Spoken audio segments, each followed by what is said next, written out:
Voici mon histoire.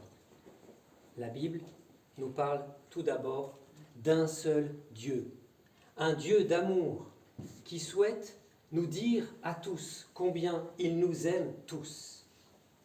Un seul Dieu que nous n'avons pu connaître que grâce à deux révélations, celle de Moïse et de Jésus. Cette révélation, c'est l'Ancien et le Nouveau Testament.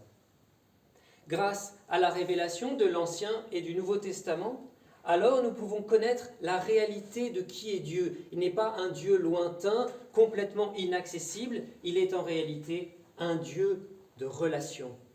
Il est un Dieu de trois relations. La relation du Père vers le Fils, la relation du Fils vers le Père et la relation d'amour de l'Esprit du Père au Fils et du Fils au Père.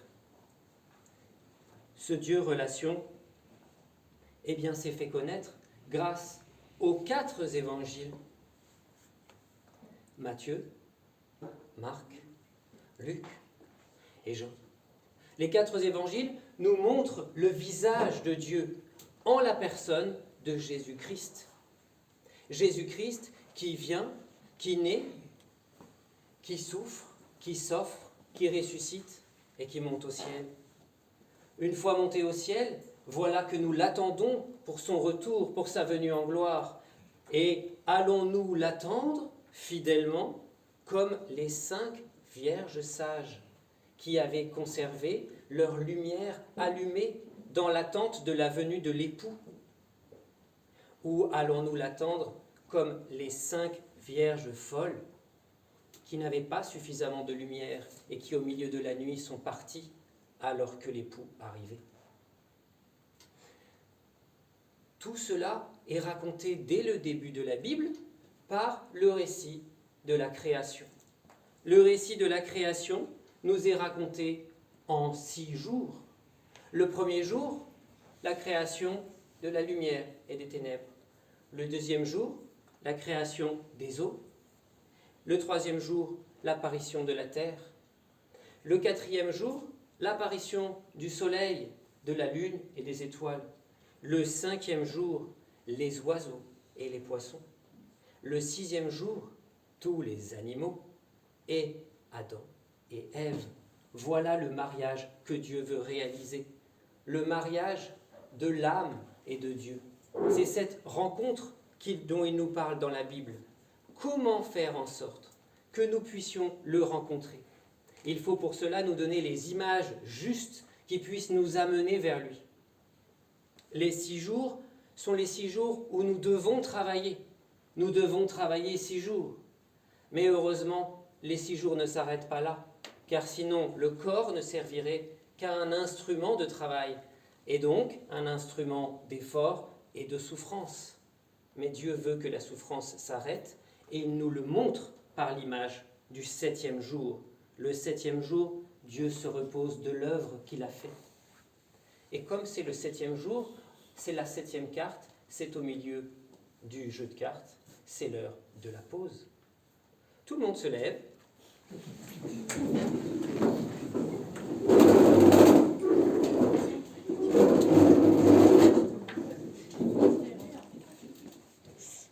Le cycle s'arrête, quelque chose de nouveau se produit. Quoi? On va le découvrir maintenant. Asseyez-vous.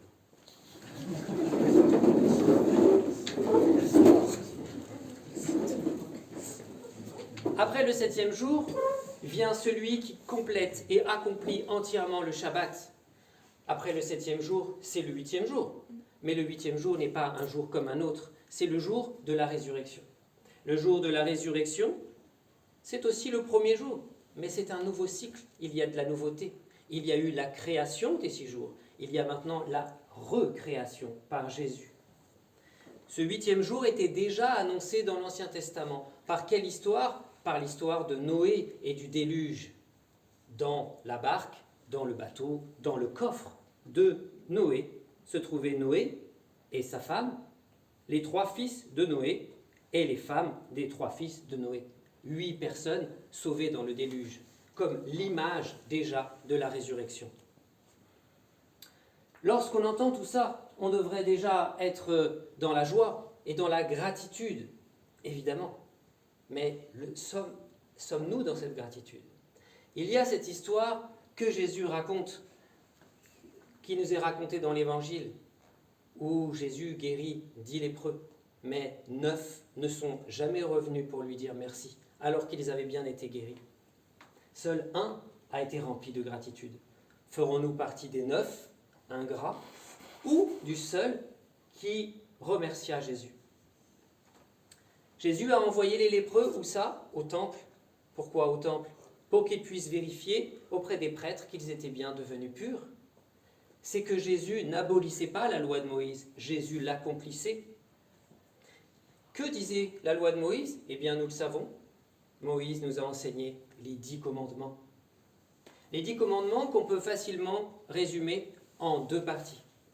5 commandements qui nous parlent de Dieu et qui nous apprennent à l'aimer. C'est les commandements du ciel. 5 commandements qui nous parlent des hommes. Ce sont les commandements de la terre qui nous apprennent à aimer notre prochain. Ainsi que Jésus le résuma face à un légiste. Tu aimeras le Seigneur ton Dieu de tout ton cœur et de toute ton âme et de toute ta force et de toute ta pensée et ton prochain comme toi-même. Il serait tellement simple d'aimer Dieu de tout son cœur et son prochain comme soi-même s'il n'y avait pas dans l'histoire quelqu'un pour empêcher cela. Et ce quelqu'un, c'est le diable. C'est l'ennemi de Dieu. Ce valet-là n'a pas été un bon valet. C'était celui qui a désobéi. Paradoxe immense. Le diable est un ange. Il n'a pas de corps. Il vient du ciel. Et son péché le précipite sur la terre pour aller faire le mal auprès des hommes. Mais Dieu a choisi une femme qui vient de la terre. Et cette femme, il l'a élevée au-dessus des anges. Elle est devenue la reine du ciel. C'est la Sainte Vierge Marie. Elle, la toute pure, qui a su écraser la tête du serpent.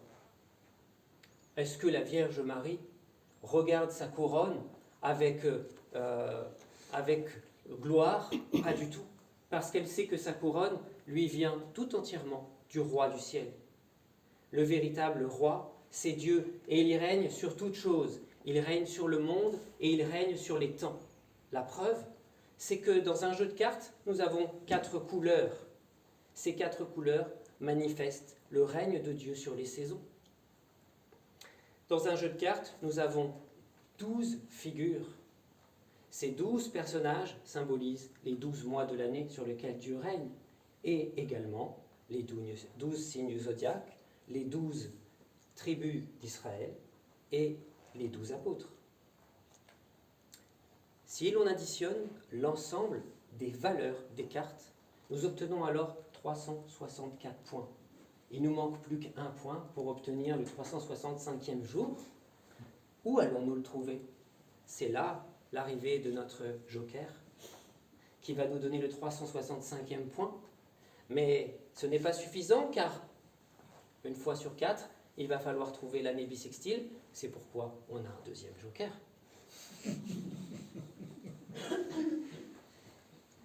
Et maintenant, ces 2 jokers sont là, comme les 2 solstices qui nous rappellent le moment où l'année est la plus longue et le moment où l'année est la plus courte. Ce sont les 2 lumières qui sont là, les 2 lumières qui encadrent toute la Bible. Parce que la première lumière vient au moment de la Saint-Jean, le 24 juin. Le 24 juin, c'est le solstice d'été. Les journées sont longues, mais nous savons que Jean est tout humble. Qu'est-ce que Jean va dire? Il faut que le maître grandisse et que je diminue. Alors, on lui coupe la tête et les jours raccourcissent. Et que trouvons-nous au solstice d'hiver? Les jours sont les plus courts, mais on a un autre Jean qui est là, un gardien, à une autre lumière, et c'est Jean l'évangéliste au 27 décembre qui est fêté, et lui est celui qui nous dit que la lumière, c'est le Christ, et que cette lumière nous donne l'espérance pour notre vie. Voilà ce que nous raconte la Bible. Et vous voyez, en peu de choses, ça tient en quelques cartes. Ça, vous pouvez l'avoir tous chez vous. N'est-ce pas facile et fascinant de se dire que dans sa poche, on a toute l'histoire du salut? Alors, pas d'excuse pour ne pas ouvrir sa Bible. C'était ma première partie.